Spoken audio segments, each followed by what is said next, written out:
Hey everybody, this is Larry. This is me going to do the week 2 of the weekly premium challenge. Yep. Hit the like button, hit the subscribe button, join me on Discord. Let me know what you think about this problem. I haven't done it before. Yay! New problem. 1055, shortest way to form string. A subsequence of a string is a new string that is formed from the original string by deleting some of the characters without disrupting the relative positions of the remaining characters. Ace is a subsequence of A, B, C, D, E. AEC is not. Okay. I mean, yeah, we know. It's good that we know what the subsequence is. Given two sources, two strings, source and target, return the minimum number of subsequences of source such that their concatenation equals target. If the task is impossible, return -1. Okay.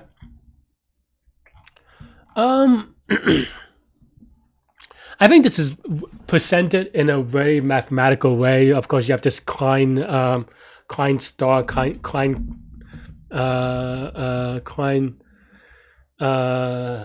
what's it called? Klein and Kosher or something like this? I don't remember. Yeah, okay, I get it. But in any case, I'm just throwing math theory of complexity terms uselessly anyway. Klein star.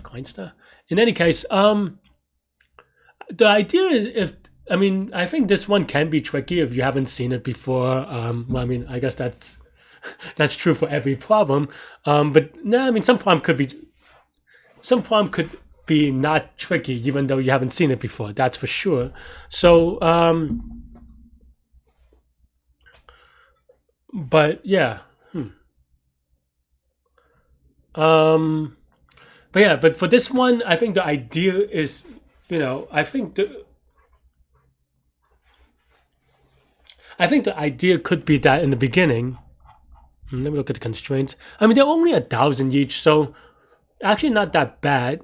But I mean, you still shouldn't do it. But you can. I think the idea about this problem, if you have trouble understanding it, or at least if you have trouble figuring it out, is just doing it as naive as possible. And what I mean by that is, let's say you have a target like this, and then you try with ABC and then ABC, and then just play around with some examples, right? And then here you can kind of like match one at a time, and then pop this, delete this, right? B is gone, C matches, A doesn't do anything, get rid of a B, and then so forth, right? And if you kind of see it this way, if you do it with a few examples, you kind of just you just notice that, you can kind of do it in a greedy way for the source, right? You just keep on looping it as many times as you can. So what's the worst case complexity, right? Well, the worst case complexity is going to be n squared, or how do you want to say it? Let's just say you have S is equal to the length of source, T is equal to length of target. In the worst case, it's going to be S times T if you're not really careful. Because the way that we did it, let's just say we have Z, right? Something like this, and then you have A, B, C, D, E, F, G, Z, or something like this. Then it's going to be a lot of these cases because that's the size of the answer. The size of the answer is going to be T. Yeah, and it's -1, but then, you just don't see it. But the answer is going to be T is the worst case because you just do one character at a time, assuming that each character can be found. And if the cost is S, then it's going to be S times T, which, to be honest, given that S times T is 1,000,000, maybe it's fast enough. You never know because it's Leetcode. 1,000,000 would be fast enough if you only test one input, but I don't know how many test cases there are, so it may not be fast enough. But also in either case, there is a more straightforward, I wouldn't say straightforward, but just there is another way to do it in O of T instead of O of S times T, and that is that you just do, because what are we doing here, right? We basically have a pointer on the S, right? We go, okay, there's a Z, there's another Z, there's another Z, and so forth, right? But what if we can just like link all the Z's together, right? We go from here, and then let's just say we're able to kind of go to the thing so that we only care about the next Z, and then so forth, and then I think we should be good. So that's basically the idea about pre-processing the input in this way. So let's get started. That's the idea. in code we'll do it together. Yeah. Let's just say we have, letters, positions maybe is equal to, or yeah, is equal to collections dot default of a list, right? And then for I, C, and enumerate source, we have positions of C, we append I, right? So now position of some character, if we put any character in C in positions, we can now keep track of the indexes, right? And there are a couple of ways you can kind of do it. You can actually, now that we have here, you can actually keep on binary search if that's what you want, to get the next character, and then loop around. If not, for another binary search. You can also do it in some other ways. I think I'm gonna actually, you can also just like keep track of the indexes for each character and then just kind of increment by that. The way that I'm gonna do it is a little bit lazy, but taking advantage of the data structure, and that I'm using Python by using a deck, because then now let's just say our starting position. So for C in in target, right? We want to do so the first character is what we care about, but we want to get the current character that's in, so our current pointer that's in S, right? So let's just say we have S pointer maybe is equal to 0, and then we have also just like the amount of iterations. So the iterations is going to be, we always need at least one, so maybe yeah, right? So basically, first of all, let's just check that if this is the length of 0 is equal to 0, that means that a character in target doesn't exist in source, so then let's just return -1. Otherwise, we look at the pointer. If S pointer is greater than or equal to positions of C of 0, then that's good. Then we update the pointer to positions of C plus 0 plus 1. And then that's it, really. Basically, we go to the next count after that. And then when we go to the next loop, we'll be done. Otherwise, if it's not, in this case, we also want to pop left on that index. I think there is a thing that lets you pop left and then put it to the back, but I forget what it is, so we'll just ignore it for now. Let me know in the comments if you know what I'm talking about, though. Right? Basically, now we're putting that index and put it all the way to the back, right? Wait, is this right? Maybe I get the... No, this is wrong. I'm considering equal. I think this is, if this is less than or equal to. Whoops, sorry, friends. It's less than or equal to, then we could do this, and then yeah. Otherwise, I guess it's the same logic, but is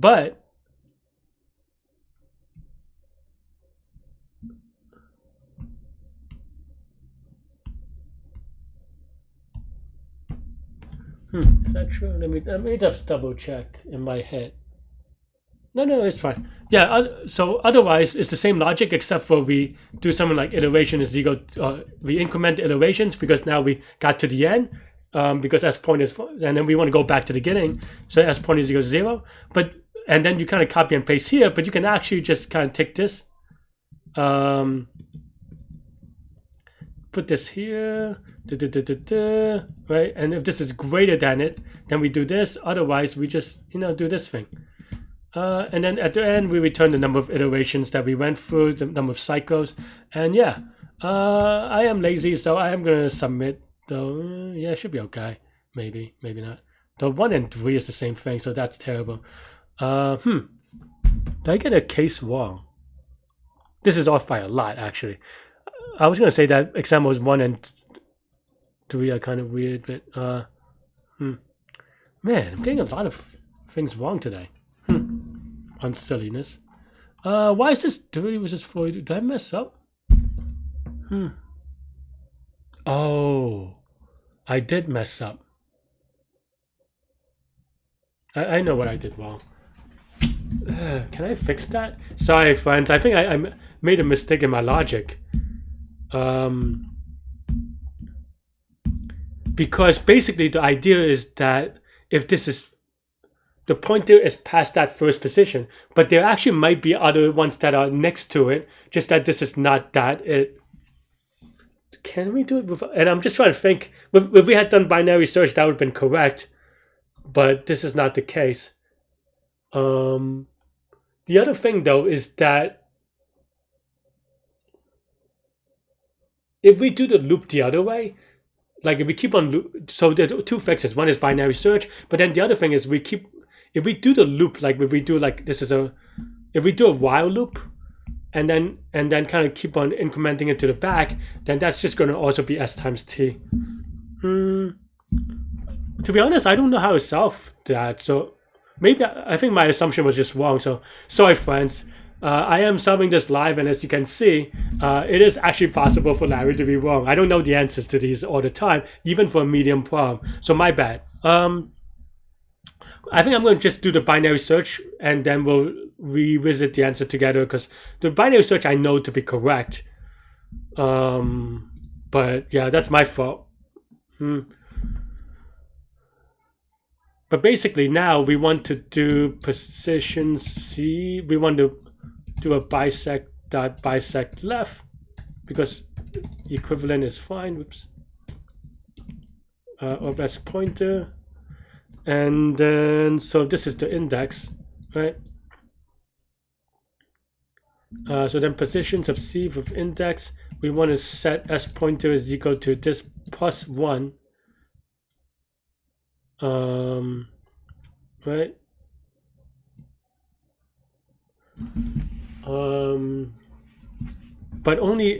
But if we reach the end, then it's no good. So if index is greater than equal to length of positions of C, then we want to do iterations plus 1, and s pointer is equal to 0 in the beginning, and then we want to do this again to get back to the beginning. And yeah.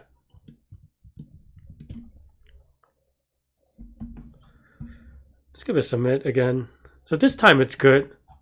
Huh, I think I'm thinking of a similar problem, but not this, which is why,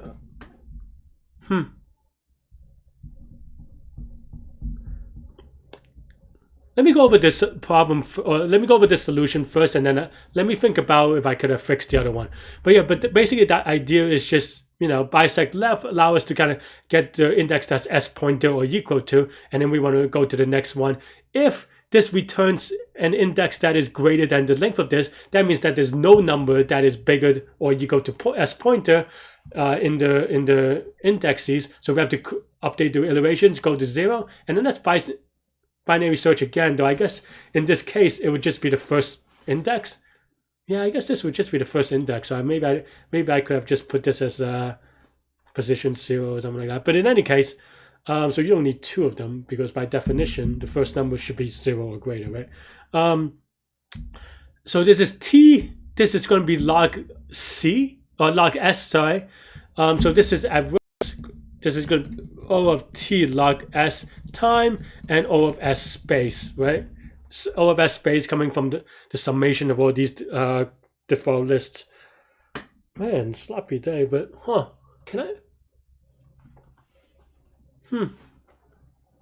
I feel like I've used that other trick somewhere else, but what is the variation that I'm trying to think that is messing me up? Oh no. Check out the editorial. I'm getting old. Old people is struggling. Okay, 2 pointers. 2 pointers still s times t though, right? If you're not careful. Yeah, that's what we were saying. This is what we did.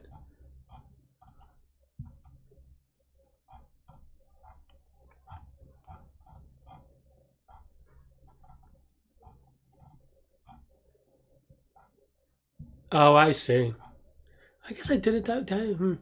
Basically, the more optimal way is just pre-calculating the next character of every array at every index.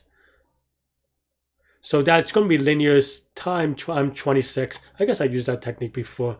So then that reduces this lookup to O of 1 because you're just like, okay, well, I'm at this point there. What is the next character of this cell? With basically like a suffix array, really.